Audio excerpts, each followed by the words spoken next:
Money supply का topic मैंने शुरू किया था तो मैंने आपको एक फिगर दिखाया था गूगल पे, लगभग 75,091 बिलियन रुपए भारत के मार्केट में तैर रहे हैं। मतलब ये भारत की मनी सप्लाई है। लेकिन आप जानते हैं ये भारत की मनी सप्लाई कैसे बनी, वो हम आगे सीखेंगे। लेकिन आज अगर आप लोग जानते हैं कि आरबीआई भारत में नोट इशू करने का काम करता है, क्या काम करता है बोलो? Issuing the currency notes. तो फिर क्यों नहीं हमारा देश या हमारी सरकार आरबीआई को इंस्ट्रक्शन दे दे, एक काम करो, भारत का जितना लोन है, भारत का जितना डेफिसिट है, जिसको मैंने बोला था हम गवर्नमेंट बजट चैप्टर में भी लेंगे, फिस्कल डेफिसिट नाम से, तो वो सारा क्यों नहीं गवर्नमेंट इंडियन करेंसी प्रिंट कर कर चुका देती। भाई आज आप यहां पर देखोगे तो भारत का डेफिसिट बहुत ज्यादा है। अगर भारत का डेफिसिट समझते हो, जो हमने इंटरनेशनल मार्केट से कर्ज ले रखा है भारत ने, तो अगर मैं यहाँ पर आपको बोलूं कि भारत का डेफिसिट, अभी नेट ऑन होगा तो फिर दिखा दूंगा, लगभग बहुत बढ़ चुका है और 2014 के बाद तो लगभग डबल हो गया है। जैसे ही गवर्नमेंट बीजेपी पावर में, फिस्कल डेफिसिट लगभग 2-3 टाइम्स बढ़ चुका है पिछले 10 सालों में, जो कि आजादी से पहले अब तक 2014 तक नहीं बढ़ा था। तो क्यों नहीं हमारी गवर्नमेंट, अब तो काफी राज्यों में, लगभग सारे ही राज्यों में, 7-8 राज्यों को छोड़ दो, स्टेट्स को छोड़ दो, तो सब में बीजेपी की गवर्नमेंट है। तो फिर क्यों नहीं गवर्नमेंट आरबीआई को ये इंस्ट्रक्शन देती कि आप नोट छापो, हम हमारा लोन चुका दे। बिकॉज सिर्फ गवर्नमेंट के कहने पर लोन नहीं नोट नहीं छप सकते।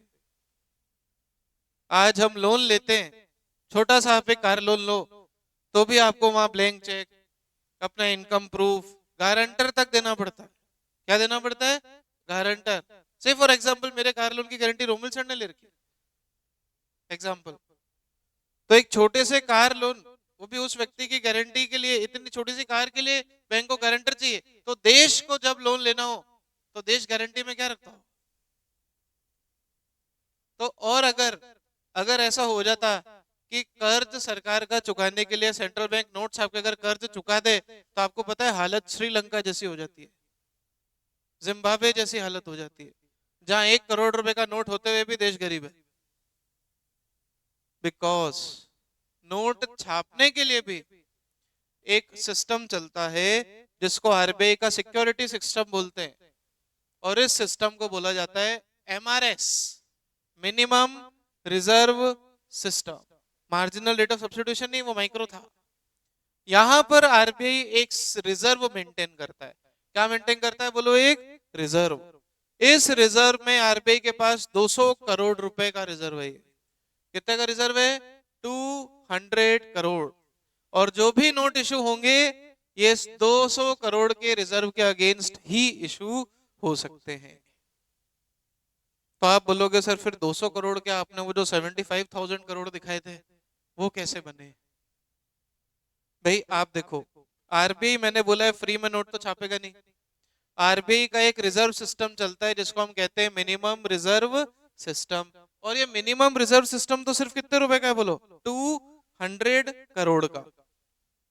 तो जब रिजर्व ही 200 करोड़ का है, तो मैंने आपको वो 75,000 करोड़ कैसे दिखाया गूगल पे, उसके लिए हमको मिनिमम रिजर्व सिस्टम के बाद एक और कॉन्सेप्ट, जो कि चैप्टर का लास्ट कॉन्सेप्ट होगा, क्रेडिट क्रिएशन। क्या होगा? Credit creation. उसमें आपको समझ में आएगा कि इस 200 करोड़ के अगेंस्ट 75,000 करोड़ कैसे बनते हैं। लेकिन हाल फिलहाल आपको इतना ही समझना है कि आरबीआई करेंसी की प्रिंटिंग लिमिटलेस नहीं कर सकता, भले ही किसी की भी गवर्नमेंट, भले ही किम जोंग जैसे व्यक्ति हो, चाइना जैसी सोशलिस्ट इकोनॉमी हो, उनके देश का सेंट्रल बैंक भी सिर्फ उनके कहने पे लिमिटलेस नोट वो भी नहीं छाप सकता, जहां पर उनको प्रजा की पूछनी नहीं है। लेकिन India as a democratic country, जब वैसे लोग भी ऐसा नहीं कर सकते तो हम कैसे करें? बिकॉज आरबीआई करेंसी प्रिंटिंग एक रिजर्व सिस्टम के अगेंस्ट क्या करता है, जो भारत में है 200 करोड़ रुपए का, जिसमें 85 करोड़ की करेंसी होती है। क्या होती है? करेंसी। ये हमारे रुपए 85 करोड़ कैश आरबीआई रखता है, जिसको आगे जाकर के हम ये अगला point CRR cash reserve ratio नाम से भी पढ़ेंगे कि कितना परसेंट बैंक इसको रखता है। उससे 200 करोड़ में 85 करोड़ की करेंसी नोट्स या कॉइन्स फॉर्म में रखी जाती है इस रिजर्व के अंदर। बच्चे कितने? 200 माइनस 85 कितना होता है? कैलकुलेटर अलाउड नहीं है 12th में, खास करके अकाउंट्स में। 115 करोड़ का मेंटेन होता है गोल्ड। क्या मेंटेन होता है? गोल्ड, ज्वेलरी, या मैंने आपको बार्टर सिस्टम में पढ़ाया था बुलियन, पढ़ाया था, रॉ गोल्ड, बिस्किट्स, ब्रिक्स वगैरह। और इसमें होती है फॉरेन सिक्योरिटीज। क्या होती है? फॉरेन कंपनीज की या फॉरेन देशों की सिक्योरिटीज, डिवेंचर्स, बॉन्ड्स वगैरह। ये सिस्टम मेंटेन रहेगा तो नोट छपेंगे, वरना नोट, एक भी नोट छप नहीं सकता है, ध्यान रखना। Because this is a minimum reserve system. जब भी ये सिस्टम कम होता है तो इसमें वापस 200 करोड़ का एक बैलेंस है, मान लो वो रिस्टोर कर रहा था। 200 से ज्यादा हो सकता है, लेकिन 200 से कम कभी भी नहीं हो सकता। तो यहाँ पर हमको क्या समझ में आया? हमें ये समझ में आया कि सरकार किसी की भी हो, भले सोशलिस्ट इकोनॉमी हो या मार्केट हो या मिक्स हो, लेकिन ये रिजर्व हर बैंक अपना अपना देश का सेंट्रल बैंक मेंटेन करता है, जो कि भारत के कंटेक्स्ट में कितने का है? 200 करोड़ का, जिसमें 85 करोड़ की क्या है बोलो? करेंसी। और 115 करोड़ की क्या है? गोल्ड, बुलियन, ज्वेलरी या फॉरेन सिक्योरिटीज। ये मेंटेन रहेगा तो नोट छपेंगे। अगर कल को ये मेंटेन नहीं रहा, आरबीआई नए नोट छापने बंद कर देगा। बिकॉज आरबीआई नोट पे लिखता है गारंटीड बाय सेंट्रल गवर्नमेंट। केंद्रीय सरकार ने उस नोट छापने को गारंटी किया है। तो गारंटी किसके अगेंस्ट किया है? इस रिजर्व सिस्टम के अगेंस्ट किया। अगर आरबीआई कहता है नोट छापने में ये 85 करोड़ से 5 करोड़ और चाहिए, तो फटाफट बैंक से वो 5 करोड़ इकट्ठे किए जाते हैं। आरबीआई किससे? सरकार से थोड़ी मांगेगा। सरकार खुद आरबीआई से नोट छपवा रही, तो सरकार के पास क्या है देने को? कुछ भी नहीं है। हाँ, तो आधे ऊपर लोग ही नहीं है ढंग के, वो कहाँ आरबीआई को 5 करोड़ रुपए देंगे? वो तो और ले लेते हैं। 500 करोड़ के ब्रिज में 1500 करोड़ लगाएंगे और ब्रिज 1 महीने बाद ही टूट जाएगा। ऐसे तो हमारे काम है। तो यहाँ गवर्नमेंट कहाँ आरबीआई को पैसा देगी? ये रिजर्व को मेंटेन करने का काम किसका है? बैंक्स का, जिसके अगेंस्ट नोट्स छपते हैं। बोलो, ये मिनिमम रिजर्व सिस्टम समझ में आया सबको? हाँ कि ना? क्लियर? यस और नो? आवाज नहीं आ रही? लिखो, concept of minimum reserve system. ये जो हमारा फर्स्ट पॉइंट बैंक रेट चल रहा था, उसके बाद ही आपको ऐसे हाईलाइट करके लिखना है। फिर सेकंड पॉइंट सीआरआर आएगा। उसी इंस्ट्रूमेंट्स वही चल रहे हैं, बीच में ये स्पेशल पॉइंट है, क्योंकि ये सीआरआर को समझने के लिए मेरे को समझाना जरूरी था। बोलो, यहां तक कोई डाउट, कोई प्रॉब्लम? 200 करोड़ की रिजर्व में 85 करोड़ की क्या है? करेंसी। 115 करोड़ की क्या है? Foreign securities. क्यों मेंटेन करना है? क्योंकि नोट लिमिटलेस नहीं छापे जाते। बोलो, यहां तक कोई doubt? So in India RBI issues currency notes against MRS, minimum reserve system, जो कि भारत में 200 करोड़ का है, जिसमें 85 करोड़ की करेंसी है और 115 करोड़ के gold, Boolean, jewellery, foreign securities हैं। ये सिस्टम आरबीआई यूज करता है नोट प्रिंटिंग के लिए। Is it clear? Is it clear? Yes और no? Copy fast. In India, RBI issues currency against a minimum reserve system, which is 200 crore presently, जिसमें 85 करोड़ की currency notes और 115 करोड़ की gold, jewellery, Boolean and foreign securities maintain होती हैं। यहाँ तक लिखें, फिर हम आगे पढ़ें फास्ट। ये जो 85 करोड़ की करेंसी है, ये कैश रिजर्व होता है। क्या होता है? Gold is equal to cash नहीं होता है। गोल्ड गोल्ड होता है, कैश कैश होता है। सिंपल भाषा। स्पष्ट हिंदी बोली और कोई ऐसा वर्ड नहीं बोला जो टेक्निकल था। कैश को कैश रिजर्व बोलते हैं जो 85 करोड़ का है, और गोल्ड रिजर्व जो है वो 115 करोड़ का है। अब कई बार क्या होता है, देश में कोई आपदा आ जाए या कंट्री में डिफ्लेशन आ जाए, तो गवर्नमेंट एम्प्लॉयज को सैलरी कहाँ से देंगे, सरकारी कर्मचारियों को तनख्वाह कहाँ से मिलेगी। हमारे एमपी एमएलए जो वहां संसद में एक दिन का खर्चा लगभग 100-150 करोड़ रुपए के आसपास है सबका मिला करके, जिनको आने जाने का पेट्रोल तक फ्री मिलता है, फ्लाइट टिकट फ्री मिलती है एक एमपी को। एमपी मतलब मध्य प्रदेश नहीं, मेंबर ऑफ पार्लियामेंट, ये सबका खर्चा है। लेकिन गवर्नमेंट को कोई प्रॉब्लम आ जाए तो ये रिजर्व से आरबीआई उन एक्सपेंसेस को मीट आउट कर लेता है फॉर द टाइम बिंग, और ये रिजर्व को विद इन सेकेंड्स रिस्टोर करता है। मतलब विद इन सेकेंड्स ये पैसा वापस आरबीआई अपने पास रखता है ताकि ये 200 करोड़ छेड़े ना। एक तरीके का अगर आपने पेटी कैश बुक पढ़ी हो, वैसा सिस्टम होता है जिसमें विथ इम्प्रेस विदाउट इम्प्रेस चलता था। 200 करोड़ मेंटेन रखना है, कम हुआ तो वापस रिस्टोर होगा। तो अब मान लीजिए ये रिजर्व में कुछ भी डिस्टरबेंस हो, तो आरबीआई के पास एक दूसरा हथियार है जो कि मॉनेटरी पॉलिसी में भी काम करता है, इन्फ्लेशन और डिफ्लेशन को ठीक करने में भी काम करता है, जिसे हम कहते हैं कैश रिजर्व रेशियो। क्या कहते हैं बोलो? पहला कल वाला कौन सा था? बैंक रेट, जिस रेट पर आरबीआई लोन देता था किसको? बैंक को।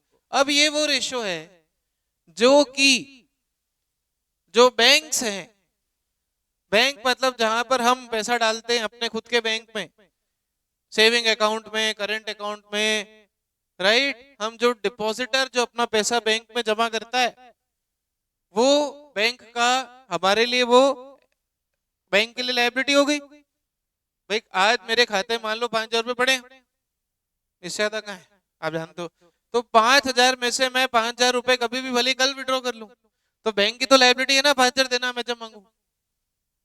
तो अब ऐसे कई ग्राहक आते हैं बैंक के पास एक ब्रांच में, और ऐसे देश भर में कई बैंक है जिसमें लोग पैसा जमा करेंगे।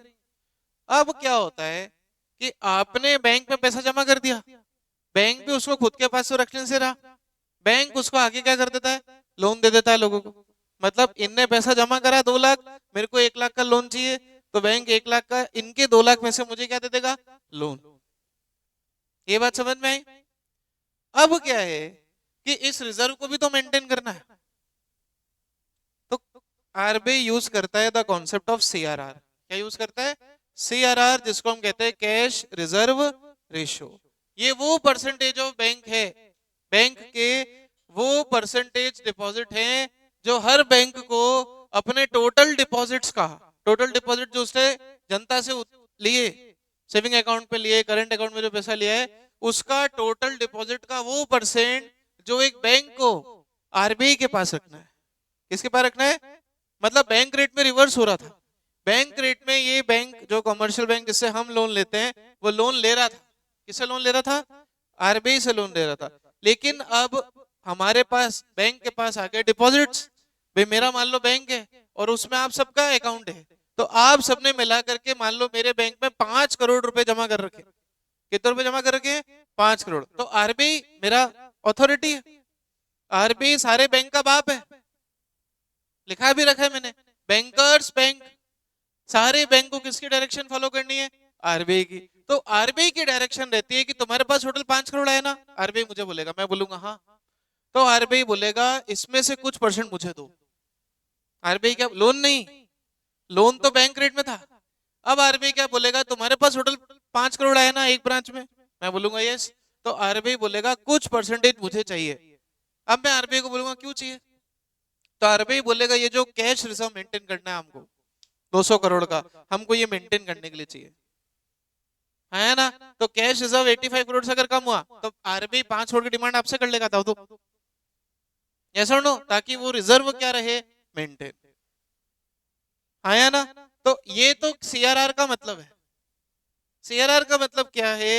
एक बैंक को अपने टोटल डिपॉजिट का कितना परसेंट पैसा कहां रखना है?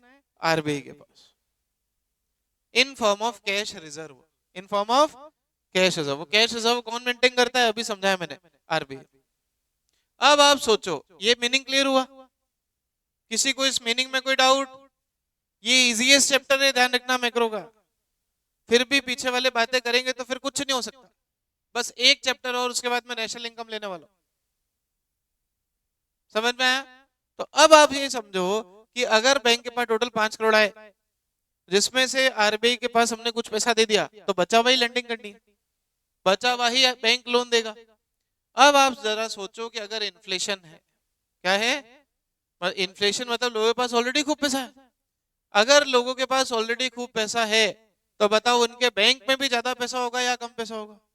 ज्यादा पैसा होगा। तो आरबीआई क्या बोलेगा? सब बैंकों के पास ज्यादा पैसा है क्योंकि लोगों ने पैसा ज्यादा जमा करा रखा है बैंक में, तो एक काम करो, सीआरआर को भी बढ़ा दो। सीआरआर को भी क्या करो? बढ़ा दो, ताकि जो बैंक को अभी एग्जांपल में 5 करोड़ में से मैंने 10% मान लो, कितना? 10%। तो 5 करोड़ का 10% कितना हुआ? 50 लाख अगर मैंने आरबीआई को दिए और मार्केट में इन्फ्लेशन आ गया, क्या आ गया? इन्फ्लेशन, मतलब लोगों के पास पैसा ज्यादा है, तो आरबीआई क्या बोलेगा? लोगों के पास पैसा ज्यादा है ना, लाओ हमको दो। तो आरबीआई अब 10% पे नहीं मानेगा। आरबीआई क्या बोलेगा? अब हमको 20% सीआरआर मेंटेन करनी है। CRR is cash reserve ratio. तो अब जो बैंक पहले 50 लाख देता था, अब कितना देगा? 1 करोड़ देगा। मतलब बैंक के पास पहले पहले वाले एग्जांपल में जब 5 करोड़ आए थे तो आरबीआई को कितने दिए थे? 50 लाख। तो उसके पास लोन देने के लिए कितना पैसा था? 4.5 करोड़। लेकिन अब इन्फ्लेशन में आरबीआई ने सीआरआर को क्या कर दिया? बढ़ा दिया। मतलब पहले जो 50 लाख देता था, अब मैं कॉमर्शियल बैंक आरबीआई को कितने दूंगा? 1 करोड़। मतलब मैं लोन कितने दूंगा? 4 करोड़। तो जब लोन कम हो गए, पिछला एग्जांपल याद करो, लोन कम हो गए मतलब क्या कंट्रोल हो जाएगा? इन्फ्लेशन। हाँ या ना? हाँ या ना? रिवर्स। लोगों के पास कम पैसा है, डिफ्लेशन है, लोगों के पास में इस माउस के 500 रुपए देने के लिए भी नहीं है, तो आरबीआई क्या कहेगा? लोन बांटो। लोन बांटने के लिए आरबीआई कैश रिजर्व में कम मांगेगा या ज्यादा मांगेगा? पिछला एग्जांपल वापस, जहां 4 करोड़ पे इन्फ्लेशन ठीक करा, अब आरबीआई वापस क्या बोलेगा? अब 4.5 करोड़ का लोन दो। 4.5 करोड़ का लोन देने के लिए आरबीआई अपनी सीआरआर को क्या कर देगा? कम। जो पहले सीआरआर 1 करोड़ मांगा, अब कितना मांगेगा आरबीआई? 50 लाख। तो सीआरआर कम कर दी ना। सीआरआर कम कर दी, लोन बढ़ गए। क्या बढ़ गए? लोन बढ़ गए तो डिफ्लेशन ठीक होगा। और पहले इन्फ्लेशन था, इन्फ्लेशन में लोगों के पास ऑलरेडी खूब पैसा है, तो लोन क्यों लेगा आदमी? जब मेरी जेब में ऑलरेडी 20 लाख रुपए है तो फिर भी मैं 10 लाख की गाड़ी लोन पे लाऊंगा? पागल हूं मैं? जो मैं इंटरेस्ट भी दूंगा बैंक को। तो इन्फ्लेशन में लोन ऑलरेडी कम करने, इन्फ्लेशन में सॉरी डिफ्लेशन में ऑलरेडी हमको लोन बढ़ाने, तो सीआरआर को कम कर दो। और इन्फ्लेशन में ऑलरेडी खूब पैसा है, लोन देने नहीं है, तो सीआरआर को बढ़ा दो, लोन कम हो जाएंगे। हाँ या ना? अरे हाँ या ना? लिखो, CRR, it is a minimum percentage. CRR is a minimum percentage of a bank's total deposit. ये मीनिंग है। बैंक का टोटल डिपॉजिट कितना था हमारे एग्जांपल में अभी? 5 करोड़, जिसमें आपको किसके पास रखना है कुछ पैसा? आरबीआई के पास। अब इन्फ्लेशन में सीआरआर बढ़ी, बताओ लोन क्या हो जाएंगे? कम। अरे हाँ या ना? पहले एग्जांपल में 50 लाख जमा कर रहा था, अब सीआरआर अगर 20% कर दी तो 1 करोड़ जमा करूंगा, तो लोन कितने का देगा बैंक? 4 करोड़ का। तो एक्सेस मनी सप्लाई कंट्रोल हो जाएगी। डिफ्लेशन का आप अभी रिवर्स लिखेंगे, ये मैंने डैश डैश डैश मजे लेने के लिए नहीं लिखा। आप पहले इन्फ्लेशन का एंगल लिख लो, डिफ्लेशन का एंगल खुद लिख के दिखाओ। और एक मुझे याद आता है कि बैंक रेट में डिफ्लेशन का एंगल होमवर्क में लिखना था। अभी सबकी कॉपी चेक आ रहा हूं। कैश रिजर्व रेशियो मैक्सिमम 10% रह सकता है। कितना? 10% of the banks total deposit. CRR maximum कितना परसेंट रह सकता है बोलो? 10%। मैक्सिमम कितना रह सकता है? 10%। लिख लो, it can be maximum 10%। It can be maximum 10% of the it can be maximum 10% of the bank's total deposits. It can be maximum 10% of the banks total deposits, bank के टोटल डिपॉजिट का maximum 10% क्या रह सकता है, बोलो CRR। बोलो यहां तक किसी को कोई डाउट? अभी कितना है, तो उसके लिए हम वेबसाइट पर जा सकते हैं अगर कनेक्टिविटी मिले तो, जिसमें भी बातें कर रहे हैं तब सुनना। ये कोई नहीं बताता एक्सचेंज रेशियोस कहाँ दिखते हैं। ये RBI की वेबसाइट है जिसमें आप एक्सचेंज रेशियोस, रिजर्व रेशियोस दिख रहा है CRR, ये प्रैक्टिकल 3%, मैक्सिमम कितनी हो सकती है 10, अभी कितनी चल रही है 3, मतलब अभी कम चल रही है, लोग भिखारी हैं।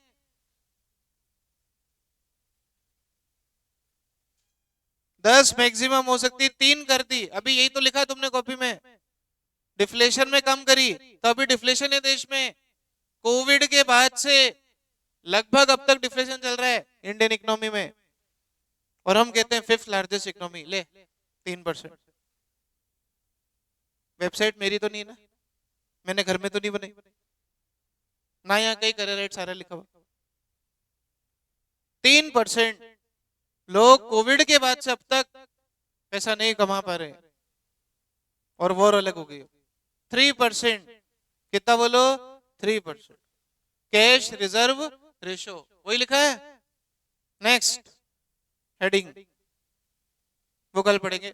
लेकिन आज बैंक रेट और CRR दोनों समझ में आई। अब एक लाइन में दोनों की समरी बोलता हूं। इन्फ्लेशन में बैंक रेट भी बढ़ी थी, CRR भी बढ़ी। डिफ्लेशन में बैंक रेट भी कम की थी, CRR भी कम हुई। Thank you.